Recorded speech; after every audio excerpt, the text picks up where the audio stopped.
Өткөндө бир врачка барып сүйлөшүп отуруп калдык. Айлыгың жете берсе жетет дейт.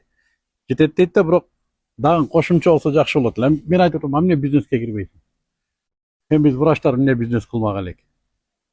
Бүгүн Кыргызстанда эң бай боло турган адистер булар врачтар. Эмнеге? Кардар ошончо болгону, мен врачмын, колума мону келет деп адамдарга ошону жарыялаганды үйрөнүп алыш керек. Жана адамдар каерге барайлык, менин мынерим ооруп атат, кандай кылсам болот? Өздөрү чогулжуп келе баштайт. Анын үчүн биздин врачтар ойлойт экен, бизнес кылыш үчүн өзүнчө бир медицинский борбор салышым керек, борлор, аны барып төлөп келе кылып бересиң да. Сен адистигиң бар бул жерде. Адистигиң бизнес кылат.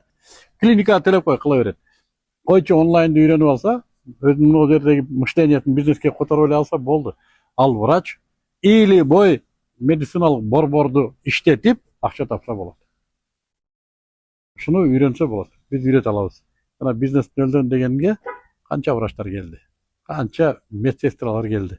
Кудайга шүгүр, иштеп өзүнүн онлайн системасын куруп жүрөт. Бар ушундайлар.